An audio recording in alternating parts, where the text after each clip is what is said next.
오늘도 열왕기상 보도록 하겠습니다. 네. 오늘 제목이 뭐예요?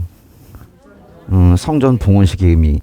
어떻게 보면은 오늘 우리가 배우는 거, 말씀을 보면서 배우는 그 이야기는 구약 성경을 어떻게 읽어야 되는가에 대한 문제이기도 해요. 어떻게든 뭐 일독을 해야지 해서 열심히 읽곤 있는데 사실은 어떤 의미인지 모르고 읽으면 안 되잖아요. 특별히 신약 성경은 뭐 설교와 비슷해서 그냥 읽어도 어느 정도 느낌이 오는데 구약 성경은 잘못하다가는 그냥 눈만 쭉 흘러갈 수 있어요. 내용은 뭔지 특별히 뭐에 집중해서 봐야 되는지 모를 수 있는 거죠. 그래서 오늘은 좀 그런 얘기를 좀 나눠보려고 합니다. 열왕기상 1장부터 11장까지가 모두 솔로몬 이야기예요. 11장까지가요. 특히 그 중에서 5, 6, 7, 8장은 성전 건축과 관련되어 있습니다. 이거 지난번에 우리가 좀 봤던 그런 페이지인데요. 보세요. 11장까지가 솔로몬 이야기인데 그 중에서 5, 6, 7, 8이 바로 성전 건축과 봉헌 이야기인데 오늘 그 마지막 그 부분을 볼 거예요. 이제 오늘 얘기가 성전 이야기 마지막 얘기네요. 오늘은 열왕기상 8장의 62절부터 66절까지 보도록 하겠습니다. 일단은요. 8장 62절과 63절 두 절 같이 읽어보도록 하겠습니다. 네, 시작. 그리고 왕은 왕과 함께 있던 온 이스라엘과 더불어 여호와 앞에 제사를 드렸습니다. 솔로몬은 화목 제물을 드렸는데 그가 여호와께 드린 것은 소 2만 2천 마리, 양 12만 마리였습니다. 이렇게 왕과 모든 이스라엘 사람들은 여호와의 성전을 봉헌했습니다. 여호와의 성전을 봉헌했습니다. 뭐 이렇게 끝나고 있네요. 성전 봉헌식이 이제 마무리가 되고 있는 것 같아요. 성전을 다 짓고 하나님께 바치는 이 봉헌식의 주체는 누구예요? 즉 누가 지금 봉헌식을 하고 있는 거예요. 62절 보시면은 왕과 함께 있던 온 이스라엘. 또 63절 보세요. 왕과 모든 이스라엘 사람들이죠. 그러니까 말하자면 이 봉헌식은 솔로몬이 혼자 한 게 아니에요. 왕과 이스라엘 백성들이 함께한 이른바 공동체적인 행사다. 뭐 이렇게 볼 수가 있겠죠. 아주 중요한 건가 봐요. 하나님을 혼자 소유할 수 없듯이 하나님의 집인 성전을 드리는 것도 어떤 한 사람만의 공로로 인정되어서는 안 될 거예요. 사실 뭐 어떤 사역이나 교회에서 사람의 이름이 드러난다는 건 좀 웃긴 얘기잖아요. 공동체가 하나님을 높이는 거는 있을 수 있는데 어떤 한 사람이 쉽게 말하면 튄다. 그런 건 있을 수 없는 일이죠. 절대 그래서는 안 되는 거예요. 성전을 짓는 것에 누가 얼마나 기여했듯이 상관없이 성전 봉헌식만큼은 모두가 모여서 하나님께 올려드려야 되는 거예요. 성전 봉헌식을 하면서 솔로몬이 화목제물을 드렸는데요. 소와 양을 드렸어요. 근데 소를 몇 마리 드렸대요? 2만 2천 마리, 양은 12만 마리. 소가 2만 2천 마리래요. 그걸 가지고 제사를 드렸다는 거예요. 이게 얼마나 큰 규모인지 아시겠어요? 정말 이러면 안 되지만 제가 정말 세속적으로 한번 계산해 보겠습니다. 소 한 마리가 얼마인지 아세요? 큰 거는요 1,000만 원까지 가는 것도 있는데 600에서 700, 800 뭐 이렇게 돼요. 예, 제가 예전에 소를 가지고 있어서 알아요. 네. 갓 태어나도 50만 원부터 시작해요. 그러니까 이제 큰 소는 이제 제가 작게 잡아서 500만 원으로 칩시다. 500만 원. 그런데 그게 만약에 여기 나온 대로 2만 2천 마리면 1,000억 원이 넘어요. 이거를 갓 태어난 송아지 50만 원. 그것도 정말 작게 잡은 거고 원래는 그런 것도 없어요. 훨씬 높은데 50만 원으로 잡아도 100억 원이 넘습니다. 그러니까 이게 좀 양을 제외해도 그렇게나 많은데 이 성전 봉헌식의 규모가 얼마나 컸는지 이제 아시겠어요? 이건 좀 작은 얘기가 아니에요. 그 다음에 64절부터 66절까지 또 읽어보도록 하겠습니다. 4절 시작.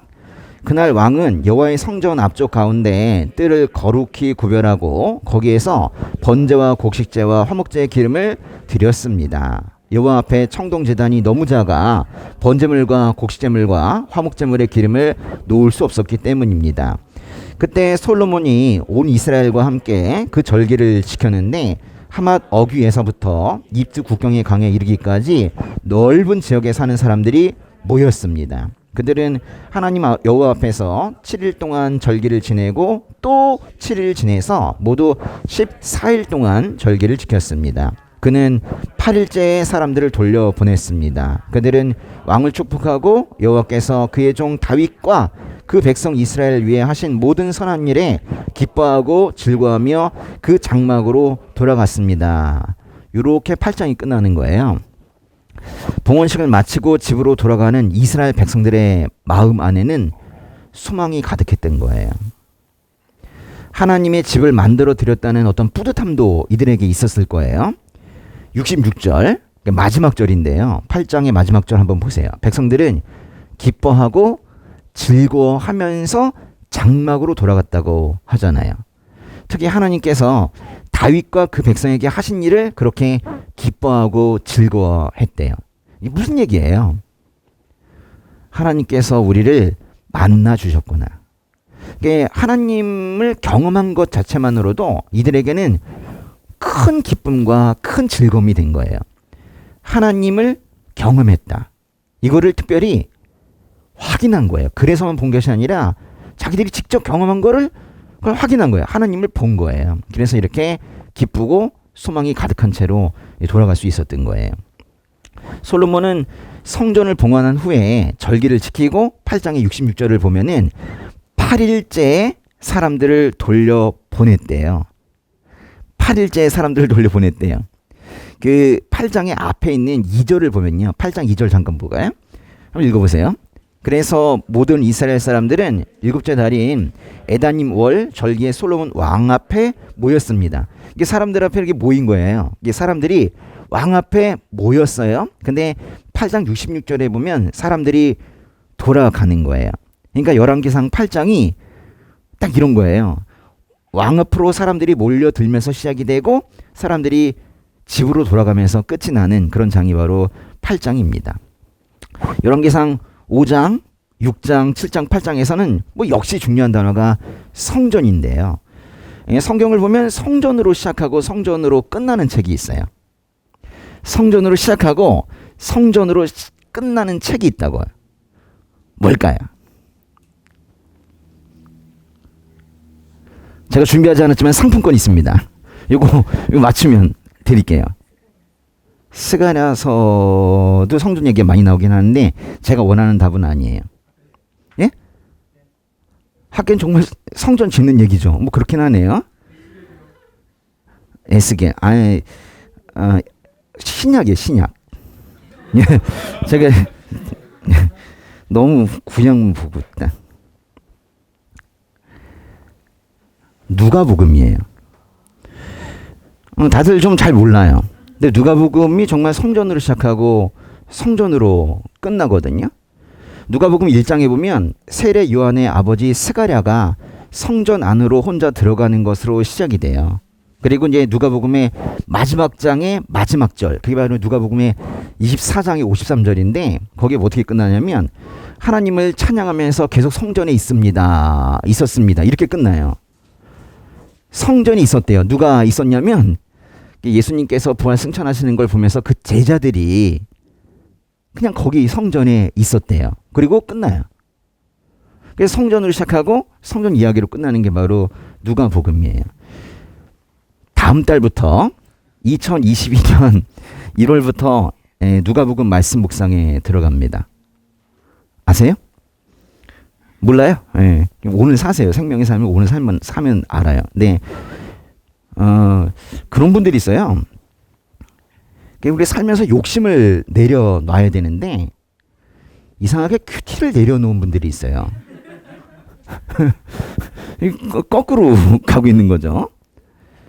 혹시 그런 분들이 있으면 다시 큐티 책을 집어 드시고 말씀 묵상으로 들어가시기 바랍니다. 예. 뭐 올해까지는 좀 봐드릴게요. 네. 원래 또 1월에 또 시작하는 또 맛이 있잖아요. 또 이제 1월에 누가복음이 시작이 돼요. 성전으로 시작해서 성전으로 끝나는 누가복음. 예, 한번 큐티 잘 해보시면 좋겠습니다. 큐티는 제가 이전에도 말씀드렸듯이 잘 한다는 건 없어요. 그냥 하는 게 중요해요. 하는 게 잘하는 거예요. 예수님과 초기의 제자들은 또 모두 성전에서 예배를 드렸어요. 그리고 예수님이 부활 승천하신 이후에 오순절이라는 게 있었거든요. 그러니까 예수님께서 하늘로 올라가신 이후에 오순절, 그러니까 예수님이 없는 이후에 이제 예수의 영이 오히려 이 그리스도인들 가슴 안에 들어오면서 그들이 기적을 보게 돼요. 오순절 이후에 처음 기적이 뭔지 아세요? 어떤 내용이에요? 예수님 부활 승천하신 이후에 그 제자들과 사람들에게 나타난 첫 번째 기적이 뭔지 아세요? 물론 오순절 때 방언이 있고 뭐 그랬어요. 근데 그거 말고 그거 오순절 사건이 끝난 이후에 처음 기적이 뭐였냐면 사도행전 잠깐 볼게요. 사도행전에 3장의 6절부터 8절까지인데요. 베드로와 요한이 성전으로 올라가는 그런 이야기입니다. 3장 6절에서 8절까지 한번 읽어보도록 하겠습니다. 시작. 베드로가 은과 금은 내게 없으나 내게 있는 것을 당신에게 주겠소. 나사렛 예수 그리스도의 이름으로 일어나 걸으시오 라고 말하고 그의 오른손을 잡아 일으키니 그의 발과 발목이 곧 힘을 얻어 뛰어 일어나 걷기 시작했습니다. 그는 걷기도 하고 뛰기도 하며 하나님을 찬미하면서 그들과 함께 성전으로 들어갔습니다. 내용 보시면 재밌어요. 베드로와 요한이 성전으로 올라가고 있었어요. 그런데 성전에 아름다운 문, 그걸 이제 개역개정에서는 아름다운 문, 미문이라고 하는데요. 그 미문에서 구걸을 하는 사람이 있었거든요. 이 사람은 태어나면서부터 걷지 못하는 사람이었어요. 그러니까 한 번도 걸어본 경험이 없는 사람이죠. 근데 베드로가 그 사람에게 이렇게 말합니다. 은과 금은 내게 없으나 내게 있는 것을 당신에게 주겠소. 나사렛 예수 그리스도의 이름으로 일어나 걸으시오. 이래요. 그랬더니 정말 한 번도 걸어보지 못했던 그 사람의 발과 발목에 힘이 들어가서 그 사람이 걷기 시작해요. 심지어는 뛰었대요. 그런데요, 이렇게 이제 회복이 된 사람이 아직 한 번도 걸어보지 못한 그런 사람이 처음으로 걸어보게 되어서 어디로 들어갔냐면 하나님을 찬미하면서 어디로 들어갔대요? 성전으로 들어갔대요. 그러니까 오순절 이후에 첫 기적. 그게 뭐냐면 못 걷던 사람이 일어나서 성전에 들어가게 하는 거. 그게 오순절 이후에 처음 기적이에요. 사도행전에서 나오는 첫 기적이 바로 이거예요. 매우 의미심장한 그런 이야기입니다. 치유는 치유로 끝나는 게 아니에요. 결국 치유는 그 치유해 주신 하나님을 만나라고 하는 거거든요. 네. 지금 그 얘기를 하고 있는 거야. 근데 지금 말하고 있는 이 성전이라는 건요, 사실은 솔로몬 성전은 아니거든요. 포로 생활에서 돌아온 스룹바벨이라는 사람이 있는데 스룹바벨이 다시 지었고 나중에 헤롯 대왕이 증축한 확장한 그 두 번째 성전을 말하고 있는 거예요. 여기 지금 이 작은 성전이 있는데요. 이 작은 성전이 지금 우리가 열왕기상 8장부터 지금 보고 있었던 그 솔로몬 성전이에요. 근데 이 옆에 있는 이 큰 성전이 바로 스룹바벨이 짓고 나중에 헤롯 대왕이 증축한 그런 큰 성전입니다. 2배가 넘죠. 원래 스룹바벨의 성전은 조금 했는데 헤롯 대왕이 이거를 좀 크게 만든 거예요. 규모가 정말 엄청나네요. 그래서 제가 여기 쓰기로 스룹바벨이 처음에 좀 지었고 나중에 헤롯이 크게 했기 때문에 스룹바벨 앤드 헤롯 성전 이렇게 한 거예요. 우리는 이 솔로몬 성전을 뭐라고 하냐면 제1성전이라고 부르기도 해요. 솔로몬 성전은 주전 966년 또는 뭐 967년에 시작해서 7년 후에 완성이 되었어요. 그리고 주전 586년에 바벨론에 의해서 결국 파괴되고 말았죠. 그리고 이스라엘 백성들은 이때 포로 생활이 됩니다. 포로에서 돌아온 스루바벨이라는 사람이 주전 516년부터 지은 이 성전을 나중에 헤롯이라는 분이 주전 19년에 기원전 19년에 다시 증축을 해서 결국 이 성전이 완성이 되죠. 근데 언제 이게 파괴돼요? 주후 70년에 결국 파괴됩니다. 잘 보세요. 제1성전은 누가 파괴했어요? 바벨론 군대가 파괴를 했죠. 제2성전은 누가 파괴했어요? 로마 군대가 파괴했죠. 티투스 디도 장군이 와서 파괴했어요. 제1성전, 제2성전. 근데 제3성전이 있습니까? 그러니까 그 이후로는 그래서 제2성전이 로마 군대에 의해서 파괴된 이후에 건물로 된 성전은 지금까지 없어요. 그러니까 성경에 성전이란 말이 정말 가득하긴 한데 지금은 그 성전 건물이 없다니까요. 주후 70년에 파괴된 이 성전이 다시는 재건되지 못한 거예요. 그래서 지금 뭐 제3성전을 짓겠다고 뭐 자재를 모으고 성전 기물을 준비하는 사람들이 있어요. 실제로 지금 막 기물들을 만들어 놓고 있어요. 그런데 그 제3성전이 지어질까요? 어떤 분들은 또 그걸 또 믿고 있는 분들도 있어요. 근데 만약에 그 제3성전이 지어진다면 그것이 성전으로서 기능을 다시 하게 될까요? 요한복음을 보시면 예수님께서 특별한 말씀을 하시거든요. 요한복음 2장의 19절과 20절입니다. 읽어보겠습니다. 예수께서 그들에게 대답해 주셨습니다. 이 성전을 허물라. 그러면 내가 3일 만에 다시 세우겠다. 그러자 유대 사람들이 대답했습니다. 이 성전을 짓는데 46년이나 걸렸는데 당신이 그것을 3일 만에 다시 세우겠다는 말이요? 뭐 이렇게 물어요. 예수님과 유대 사람들이 바라보고 있는 이 성전은 스룹바벨 헤롯 성전, 즉 제2성전이에요. 그런데 예수님께서 이 성전을 허물라. 그러면 내가 3일 만에 다시 세우겠다. 이렇게 말씀하세요. 그러자 유대 사람들이 아니 성전 짓는데 46년이나 걸렸는데 그걸 다시 3일 만에 짓겠다고? 에이 거짓말이다. 지금 이렇게 얘기하고 있는 거죠. 그거는 이제 성전을 모독하는 것이며 거짓말이라고 말하고 있는 거예요. 결국 예수님께서 이 발언하신 게 예수님의 재판에서 아주 불리한 증거가 되긴 합니다. 그런데 요한복음은 이런 상황의 속뜻을 바로 다음 절에서 우리에게 아주 친절하게 설명을 해줘요. 요한복음의 2장의 21절인데요. 읽어보세요. 그러나 예수께서 말씀하신 성전은 바로 자기 몸을 가리킨 것이었습니다. 그렇네요. 예수님께서 말씀하신 성전은 바로 예수님의 몸이었어요. 예수님께서 죽으시겠지만은 3일 만에 다시 부활할 것이라는 예고의 말씀을 하신 거예요. 예수님은 스스로를 성전 그 이상이며 자신의 몸을 다시 살아날 성전으로 그렇게 묘사하신 거예요. 그래서인지 예수님이 십자가에서 죽으실 때 성전도 반응을 했어요.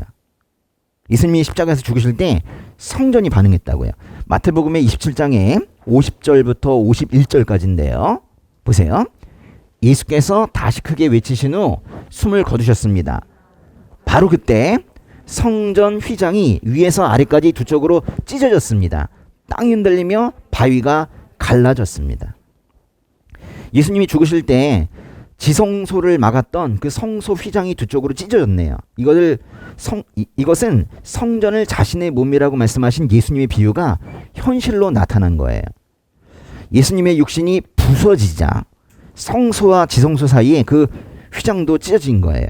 이건 매우 큰 의미를 가지고 있어요. 성전이신 예수님이 죽으셔서 우리가 이제 지성소에 들어갈 수 있게 된 거예요. 지성소라는 곳은요, 1년에 한 번 그 대속죄일에 대제사장만 들어갈 수 있는 그런 곳이었는데 이제 그 지성소를 맡고 있던 휘장이 찢어졌기 때문에 이제 그리스도인들은 담대하게 그 지성소로 들어가서 하나님을 만날 수 있는 거예요. 하나님의 임재를 경험할 수 있게 된 거예요. 그러니까 예수님의 십자가 죽음이 얼마나 큰 의미인지를 지금 보여주고 있는 거예요. 그럼 이제 다시 한번 물어보겠습니다. 그러면 제3성전이 필요한 것입니까? 그렇진 않죠. 이제는 건물 성전은 필요하지 않아요. 만약에 필요했다면 벌써 지었겠죠. 근데 필요하지 않습니다. 성경의 가르침대로 한다면 사실은 제3성전은 필요하지도 않지만 만들어서도 안 돼요. 예, 사실은 왜냐면 이게 성전이신 분, 좀 더 정확하게 하면 성전보다 더 크신 분이 바로 예수님이시기 때문에 그래요. 그러니까 제3성전을 만든다고 하는 사람들은 도대체 어떤 사람들이에요? 유대인들이 보통 만들려고 하죠. 예수님을 인정하지 않는 사람들. 또 기독교인들의 일부도 거기에 동조하고 있습니다. 예전에 성전이 했던 기능을 지금은 예수님께서 모두 담당하고 계시기 때문에 사실 제3성전은 필요가 없는 거예요. 성전의 가장 중요한 기능이 뭐예요?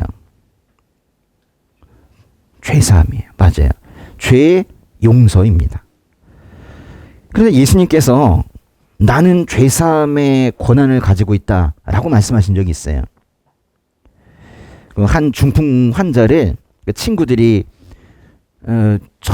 예수님이 계시는 집에 천정을 뚫고 내리는 뭐 그런 장면 기억나십니까? 그때 예수님께서 뭐라고 말씀하셨냐면요. 마태복음의 9장 6절인데요. 읽어볼까요? 그러나 인자가 땅에서 죄를 용서하는 권세를 가지고 있음을 너희에게 알려주겠다. 그리고 예수께서 중풍환자에게 말씀하셨습니다. 일어나 네 자리를 들고 집으로 가거라. 인자가 땅에서 죄를 용서하는 권세를 가지고 있다. 저 인자라는 건 예수님인데요. 예수님께서 스스로 나는 죄 용서의 권한을 가지고 있다. 이렇게 말씀하신 거예요. 예전에는 그 성전에서 제사를 드려가지고 죄가 용서되었다면 이제는 예수님을 믿음으로 죄가 용서되는 거예요. 좀 더 다른 말로 표현하면 복음에 반응하는 것으로 죄가 용서되는 거예요. 이건 너무 간단하고 쉬운 일 아닙니까? 그렇죠. 복음이라는 건 원래 그런 거예요. 근데 너무 간단하다고 해서 못 믿겠다고 하는 사람들도 있는 거죠. 사람들은요, 뭘 좋아하냐면 제사를 좋아해요. 아주 그냥 뻑적지근하게 뭐 차려놓고 뭔가 이렇게 투입하고 뭐 연기가 올라가고 이런 걸 좋아해요. 그럼 뭔가 한 것 같거든요. 바로 사람이 한 것 같거든요. 그러니까 사람의 공로가 있으면 뭔가 한 것 같고 뭐 이 정도면 뭐 하나님께서 우리를 구원해 주셔도 우리의 죄를 용서해 주셔도 괜찮겠지. 뭐 이렇게 생각한단 말이에요. 복음이라는 것이 너무 값싸 보여서 믿지 못하는 사람들이 있는 거예요. 근데 생각해 보세요. 제사를 드려 보세요. 또는 선행을 해 보세요. 얼마나 하겠어요? 그것으로 하나님의 기준에 우린 절대 닿을 수가 없기 때문에 다 안 되니까 너희들이 못하면 이제 내가 한다라고 하나님께서 직접 나서신 거예요. 그게 복음이에요. 이제 더 이상 우리에게 제3성전은 필요가 없어요. 누군가가 만약에 제3성전을 만든다고 하면 그 사람은 예수님이 바로 그 성전이시라는 것을 애써 외면하는 거예요. 근데 나중에요, 이 사도 바울이 또 더 놀라운 말을 합니다. 고린도전서 3장 16절과 17절인데요. 읽어볼게요. 여러분은 자신이 하나님의 성전인 것과 하나님의 성령께서 여러분 안에 계시는 것을 알지 못합니까? 만일 누구든지 하나님의 성전을 파괴하면 하나님께서 그 사람을 멸하실 것입니다. 이는 하나님의 성전은 거룩하기 때문입니다. 여러분이 바로 하나님의 성전입니다. 무슨 얘기입니까? 그리스도인들이 하나님의 성전이라는 거예요. 예수님만 하나님의 성전인 줄 알았더니 예수를 믿는 그 사람들도 하나님의 성전이라는 거예요. 하나님의 영광이 성전에 있었던 것처럼 이제 성전이라는 우리 안에 하나님이 계시다는 거예요. 하나님의 성령이 계시다는 거예요. 이건 정말 놀라운 말씀이에요. 그래서 만일 누구든지 하나님의 성전을 파괴하면 하나님께서 그 사람을 멸할 거래요. 예수 믿는 사람들을 하나님의 성전이라고 하셨는데 그들을 파괴하면 하나님께서 그 파괴자들을 직접 멸하실 것이라는 그런 말씀이에요. 이건 마치 하나님께서 이렇게 말씀하시는 것 같아요. 내 아들, 딸들 건드리지 마라. 건드리면 멸망이야. 이렇게 말씀하시는 것 같아요. 든든하시죠? 그렇게 지금 말씀하시는 거예요. 내 자녀들이 지금 성전이니까 요 사람들 건드리면 성전 파괴와 똑같은 거야. 건드리지 마. 이렇게 말씀하시는 거예요. 고린도전서 3장 17절은 다시 한번 맨 끝에서 여러분이 바로 하나님의 성전입니다 라고 말하면서 이 말씀을 마치는데요. 심지어 바울은 같은 책인 그 고린도전서에서 음행하지 말라 이렇게 경고하면서 이렇게 말해요. 여러분의 몸은 성령의 전입니다. 여러분은 하나님께로부터 성령을 받아 여러분 안에 모시고 있습니다. 여러분은 자신의 몸이 자기 것이 아니라는 사실을 알지 못합니까? 뭐 이렇게 말하고 있어요. 그러니까 이런 거예요. 그리스도인이 아닌 다른 사람들이 그리스도인들을 해치지 말라는 거예요. 멸망한다는 거예요. 그런데 그리스도인들이 스스로의 몸도 그렇게 함부로 굴게 하지 말라는 거예요. 다른 사람도 그리스도인들을 건드리지 말고 하나님이 자녀니까요. 그리스도인도 자기 몸을 함부로 해하지 말라는 거예요. 우리는 성전이고 성령의 전이기 때문에 그렇다는 거예요. 이거는 우리 몸이 성전이라는 말이기도 하지만은 사실 우리 몸이 우리 게 아니라는 얘기예요. 우리 몸의 소유는 하나님께 있기 때문에 우리가 함부로 대하지 말라는 거예요. 그래서 음행하지 말고 이거를 함부로 해하지 말라. 지금 그런 얘기를 하는 거예요. 우리의 거룩하지 못한 행동들은 이 안에 성령 하나님이 계시는데 그 성령 하나님을 근심하게 하는 거예요. 우리가 죄를 지을 때마다 이 성전 안에 계시는 하나님께서 근심하신다고요. 그래서 함부로 하지 말라는 거예요.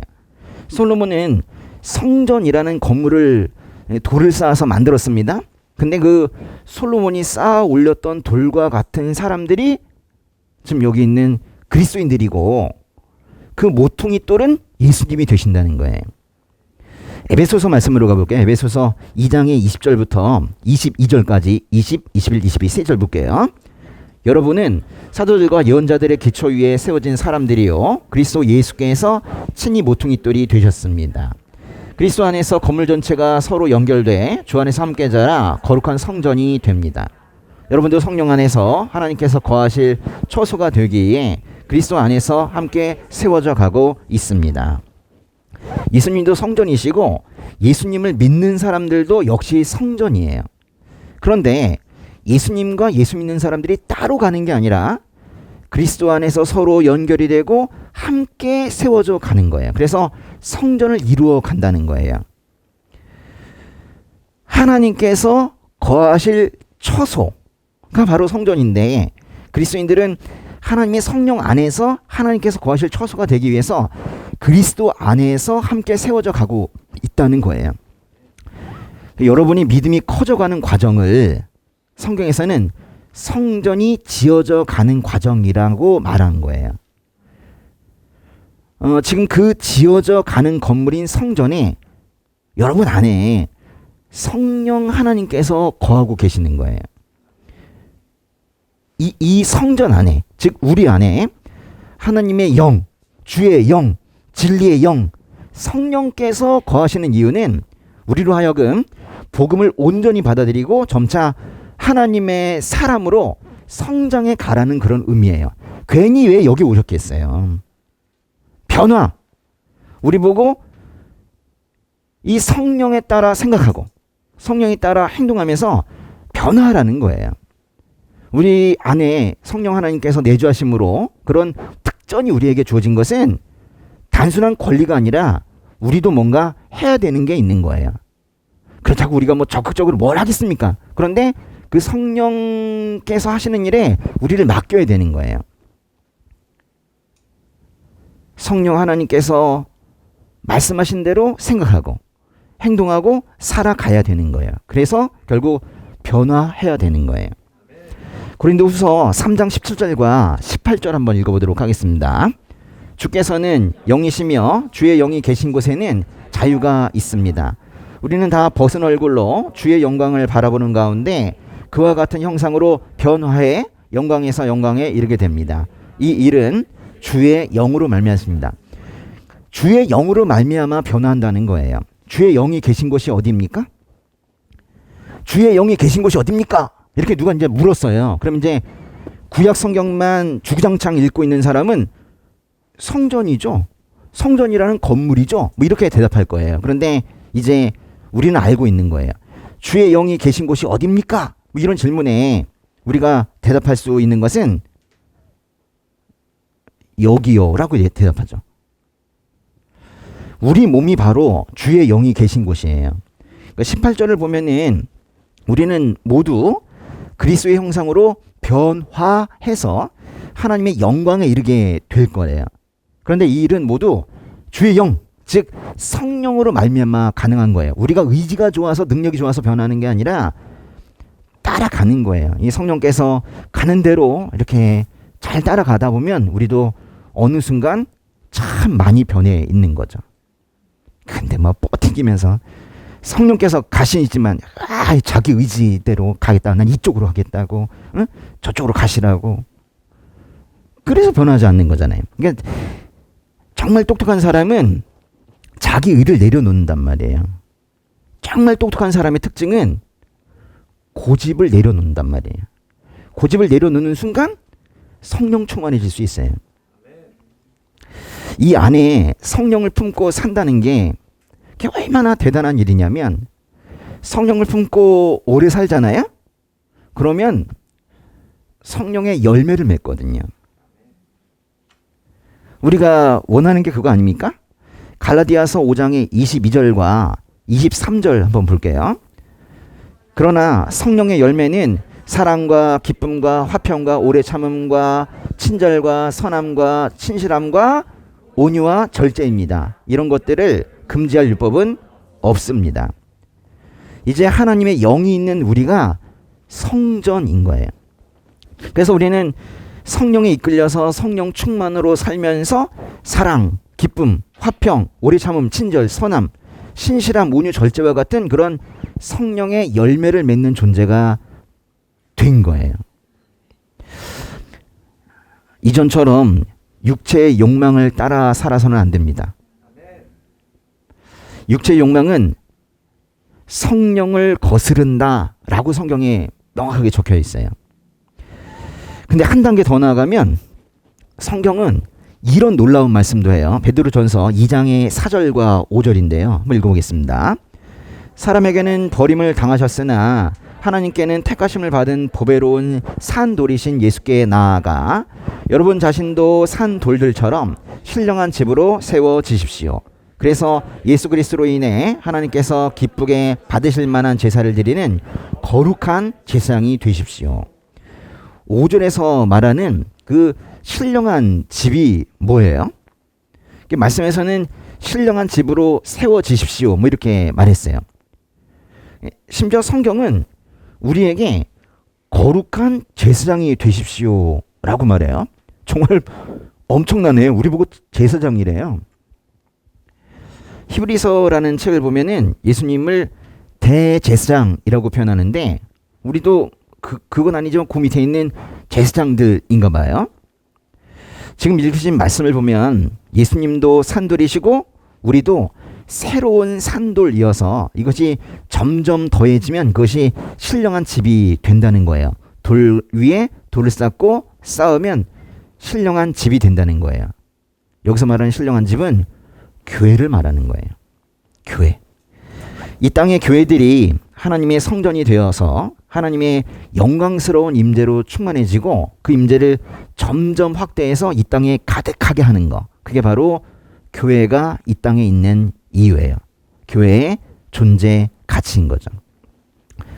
정말 놀랍습니다. 간단히 말하면 예수님은 마태복음 12장의 말씀처럼 성전보다 더 큰 이이세요. 하나님의 임재는 성전보다 예수님에게서 더욱더 분명하게 드러나기 때문에 그래요. 과거에 그 성전에 머물러 있던 영광보다 훨씬 더 큰 영광이 예수님에게서 드러난다는 말씀이에요. 그래서 예수님을 성전보다 더 크신 분이라고 말하는 거예요. 또 그리고 예수를 믿는 그리스도인들은 이 안에 성령이 거하시는 하나님의 성전이에요. 예수님을 머리로 하고 각 믿음의 지체들이 모여서 만든 그 하나님의 성전이 바로 교회인 거예요. 우리는 이런 그림을 본 적이 있는데요. 솔로몬 성전 내부입니다. 지성소가 있고 성소가 있죠. 예수님께서 죽으실 때 이 지성소와 성소를 가로막고 있던 뭐 휘장이라고 표현했지만 결국 이 담이 허물어진 거예요. 이 지성소는 아무나 들어가지 못했는데 이제는 여기도 우리가 들어갈 수 있게 된 거예요. 이제 그 십자가의 죽음이 나의 죄를 대속하였다는 믿음을 가진 이들, 즉 그리스도인들이 바로 그 성전이고 예수님을 머리로 해서 세워진 하나님의 성전이 바로 교회인 거예요. 그러니까 이제 우리에게는 더 이상 이런 그룹들 그리고 요 사이에 있는 언약궤 이런 게 필요하지 않아요. 물론 지성소와 성소에 이런 복잡한 문양도 우리에게는 필요하지 않습니다. 이 모든 것들이 이런 것들이 예수 믿는 사람 한 사람의 마음속에 다 들어가 있는 거예요. 그러니까 우리가 솔로몬 성전을 공부하는 건 매우 의미가 있는 일이에요. 어차피 없으니까가 아니라 이런 것들의 이미지를 가지고 있고 이 이미지가 우리 안에 들어가 있다는 걸 아는 거거든요. 성전에 주의 영광이 있다는 사실도, 성전에 하나님의 임재와 하나님의 말씀이 있다는 사실도 알아야 돼요. 왜냐하면 이제 그 모든 성전의 구조와 기능이 다 그리스도인들의 마음 가운데 거하기 때문에 그래요. 우리는 열왕기를 통해서 솔로몬이 소 22,000마리와 양 12만 마리를 바치면서 엄청난 규모의 제사를 지내면서 성전을 봉헌하는 그런 이야기를 봤는데요. 많은 사람들이 성전 봉헌식에 참여를 했고 그들은 14일 동안 절기를 지냈어요. 그러나 그 솔로몬 성전도 나중에 그 스룹바벨 성전이 지어지고 그 헤롯이 다시 증축한 그 성전이 있는데 그런 모든 것들이 우리에게 지금 없는 거예요. 그러나 제1성전과 제2성전이 우리에게 의미가 있어진 이유는 그런 성전들이 나중에 새로운 성전으로 우리에게 오셨기 때문이에요. 그분이 바로 예수님이세요. 성전 그 이상이신 예수님 덕분에 우리가 성전이 되어서 성령 하나님을 이 안에 모시면서 살 수 있게 된 거예요. 참 감사한 일이고 가슴 벅찬 일이기도 한 거예요. 솔로몬이 하나님 앞에 성전 봉헌 기도를 드리고 이스라엘 백성들과 함께 성전 봉헌식을 드리는 그 열왕기상의 그 장면을 읽으면서 우리는 솔로몬이 성전을 다 짓고 이제 세레모니를 하는구나. 이렇게만 읽으면 안 되는 거예요. 성전 봉헌식을 그런 식으로 이해해서는 안 되는 거예요. 그 성전이 바로 예수님이고 그 성전이 바로 우리고 그 성전이 바로 교회인 거예요. 성전이 예수님이고 그리스도인들이고 바로 교회라고요. 그러니까 솔로몬의 그 성전 봉헌식은 결국 우리를 하나님 앞에 드리는 의식과 같은 거예요. 지금 뭐랑 같다고요? 성전 봉헌식은 우리를 하나님 앞에 드리는 의식과 같다고요. 저를 드립니다 라고 고백하는 것이 이 솔로몬의 성전 봉헌식과 같은 거예요. 오늘 새벽 기도에서 제가 그 기도를 하게 됐어요. 저도 모르게 저를 드립니다. 진짜 받으시더라고요. 그리고 나중에 신학교 갔는데 자기의 모든 고집을 내려놓고 자기의 모든 결정권, 자기의 모든 인생의 진로 이런 것들을 다 주님께 맡긴다고 그렇게 기도를 하는 시간이, 마음을 다 들여서 기도하는 시간이 우리에게 필요한 거예요. 그러면 이제 우리 마음속에 기쁨과 즐거움이 넘쳐나요. 다 드렸는데 알아서 하시겠죠. 그분은 실패하지 않으세요. 그분께서 이끄시는 인생은 반드시 승리합니다. 예. 내가 하려고 하니까 안 되는 거예요. 내가 하려고 하니까 두렵고 그런 마음이 드는 거죠. 다 맡기는 거예요. 열왕기상 8장 66절에서 오늘 말씀 마지막 절에서 성전 봉헌식을 마치고 집으로 돌아가는 사람들의 마음에 기쁨과 즐거움이 가득했던 것처럼 우리도 이제 예수 그리스도와 연합해서 이렇게 하나님께 드려질 때 이 안에 소망을 품게 되는 거예요. 예배 자리에 나오신 그 여러분들이 이제 오늘 집으로 돌아가실 때 그 안에 이 사람들 같았으면 좋겠어요. 성전 봉헌식에 참여했던 사람들처럼 예배를 마치고 돌아가는 여러분의 마음속에 기쁨과 즐거움이 가득하기를 바랍니다. 그걸 다른 말로 하면 그게 바로 소망이에요. 마음이 따뜻해져서 앞으로 주 안에서 더 잘 살 수 있을 것만 같은 기대감이 있죠. 앞으로 잘 살 수 있을 것 같은 그런 기대감이 있죠. 그걸 가지고 귀가하시는 거예요. 그게 우리가 모여서 드리는 이유예요. 모여서 함께 공예배를 드리는 이유가 거기 있단 말이에요. 이 예배도 중요한데 가시는 길이 중요하다니까요. 가시는 길에 이 소망을 품고 가는 거 있죠. 그것 때문에 이렇게 모이는 거예요. 기도하겠습니다.